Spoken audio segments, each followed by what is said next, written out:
खबरें राजनीति की हो या क्राइम की, हर खबर को पहुंचाएंगे आप तक सबसे पहले, सबसे तेज।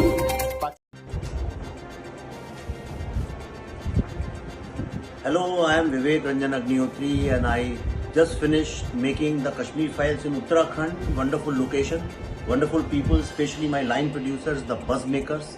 And I must especially talk about Gaurav and Bali. They make a great team, like Love and Kush. So it was wonderful, warm people, nice people, young people, enthusiastic people. What else you need if you have to make such a complex film like Kashmir Files? We made sets for the first time in Mussoories library chowk of entire Kashmir. They made it happen. We had very difficult locations, almost impossible locations. They made it happen. Their entire team, whole lot of people. It's like wonderful young boys and girls. And especially in Corona times, there was this girl who ensured that nobody went unchecked. And that's why in such a long schedule, with such a huge crew and sometimes with junior artists up to 500 people, nobody ever got COVID. So that is a big achievement. If this is what they can achieve, I'm sure they can do a lot of things. I wish them all the best. नमस्कार दोस्तों, आपने the Kashmir file film तो देखी होगी, लेकिन उसके जो पीछे के कलाकार हैं जिन्होंने जी तोड़ मेहनत करके उस फिल्म को कामयाबी की ओर पहुंचाया है, आज हम ऐसे ही लोग हमारे बीच हैं जिनसे हम बात करने जा रहे हैं। हमारे बीच जो जिन्होंने काम किया है उस मूवी के लिए, परव बाली जिनकी कंपनी है द बज मेकर, हम उनसे बात करेंगे। आपने उस मूवी को कामयाबी की ऊंचाई तक पहुंचाने के लिए किस तरह की मेहनत की और किस तरह आपने जो शूटिंग को अंजाम तक पहुंचाया, वो कैसे आपने काम किया? ये शूट आज से 3-4 साल पहले से ही हमारी तैयारी चल रही थी, जिसका हमारा रिसर्च वर्क चल रहा था। इसके लिए हमने बहुत लोगों का इंटरव्यू लिया जो कश्मीरी पंडितों थे, फिर उनको फिल्टर किया कि कौन सा हम यूज़ करेंगे, फिर वो स्टोरीज़ को हमने इस फिल्म के माध्यम से दिखाया। तो ये एक मेरे हिसाब से एक फिल्म नहीं है, ये एक आवाज़ है जो 30 साल से दबी हुई थी। कश्मीरी पंडितों की वो आवाज़ है जो 30 साल से दबी हुई थी, और जिसने ये आवाज़ सुनी उनकी आंखें नम हो।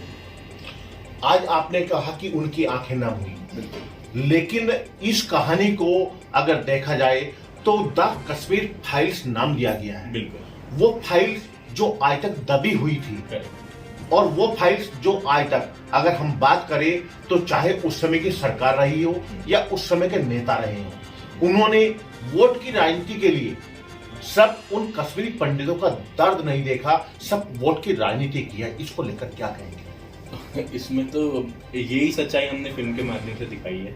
इसमें एग्जैक्ट सीन्स दिखाए हैं, कुछ सीन्स ऐसे भी है जिसमें वो दिख रहा है कि वहाँ का जो सीएम है वहाँ पे खड़े हैं और उन्होंने कैसे चीज़ों को इग्नोर किया, उसके बाद इस्तीफा दे दिया। तो ये हमने उस फिल्म के माध्यम से लोगों को दिखा दिया है, लोगों तक पता चल गया कि कैसे क्या हुआ था। आज अगर हम बात करें, जो मौजूदा सरकार है, बीजेपी की सरकार है, बीजेपी की सरकार ने एक कार्य तो वहां पर किया है कि धारा 370, जिसमें अनुपम खेर मांग कर रहे हैं कि धारा 370 को हटाया जाए, उसको हटाने का काम तो भाजपा सरकार ने किया है, लेकिन क्या इंतजार करते करते जो अनुपम खेर उस मूवी में दम तोड़ जाते हैं, लेकिन उन्हें वहां पर कश्मीरी पंडित वापस नहीं जाते हैं, उसको लेकर क्या कहेंगे? ये चीज़ तो अभी भी पेंडिंग है। बहुत से लोग अभी भी कश्मीरी पंडित भारी है हमारे, जो जा नहीं पा रहे हैं। हम तो यही चाहते हैं कि इस फिल्म के माध्यम से गवर्नमेंट को सपोर्ट करे, उनको वापस सेटल करे अपने घरों में, और ये चीज़ हो जाए तो हम लोग ये माने कि हमारा प्रोजेक्ट कामयाब हो गया। जी, आपने जो यहाँ पर जो लोग हैं, इस मूवी के माध्यम से लगभग 2000 लोगों को काम किया है। बिल्कुल, और मैं धन्यवाद देना चाहूंगा अग्निहोत्री जी को कि उन्होंने उत्तराखंड को चुना, उत्तराखंड के कलाकारों को चुना, उत्तराखंड की जनता को चुना, और इस मूवी को कामयाब बनाने के लिए उन्होंने यहाँ के लोगों का सहारा लिया।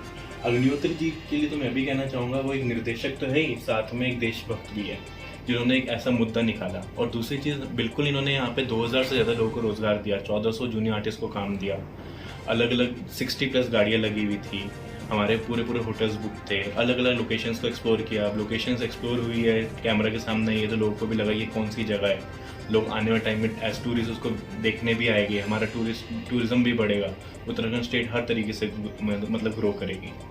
लेकिन क्या आप मानते हैं कि आज अगर हम उत्तराखंड की बात करें तो उत्तराखंड का युवा और इस मूवी के माध्यम से क्या पूरा देश, जो हमारे देश की 100 करोड़ हिंदूवादी लोग हैं, क्या वो जागने का काम करेंगे?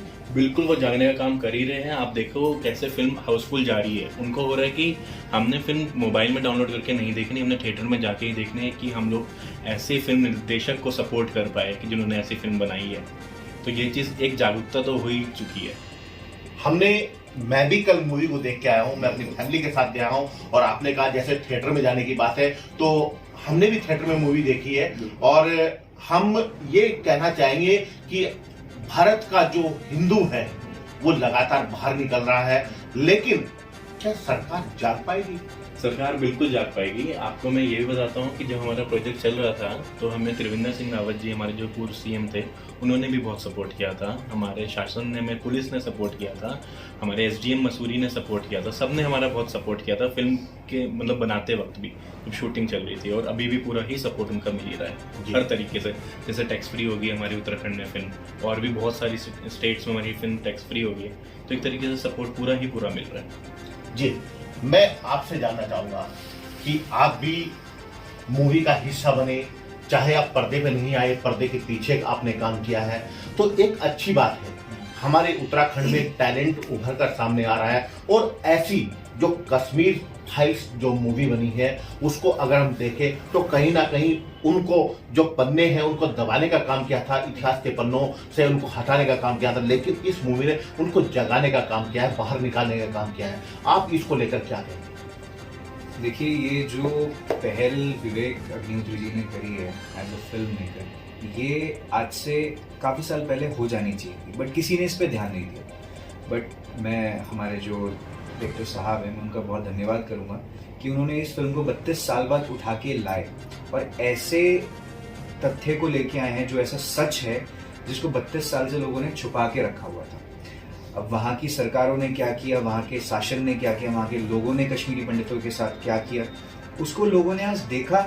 अब वो अपने घरों से निकल के आ रही है, एक आंदोलन बन चुका है, एक फिल्म नहीं है, अब एक आंदोलन बन चुका है। लोगों की जन जन की आवाज़ है कि कश्मीरी पंडितों के साथ क्या हुआ है। वहाँ पर एक्चुअली जो सिख फैमिलीज भी थी उनके साथ भी बहुत गलत है। तो ये फिल्म ने ये काम किया। मैं कल जब मूवी देखकर बाहर निकला जी, तो मैंने देखा जिस टाइम लास्ट सीन था, जब वहां पर जो पंडित थे, जो कश्मीरी पंडित थे उस मूवी के सीन में, और उनको 1 2 3 काउंटिंग करके उनके ऊपर गोलियां दागी गई, उनको वहां पर मौत की नींद सुलाया गया। तो ऐसे में जैसे गोलियां चल रही थी वैसे वहां पर औरतों के आंसू बाहर निकल रहे थे, उनका दर्द झलक रहा था, वो दर्द सामने देखने को मिल रहा था। और बाहर निकलते निकलते चर्चाओं का विषय था कि ऐसे लोगों को कभी भी माफ नहीं किया जाना चाहिए।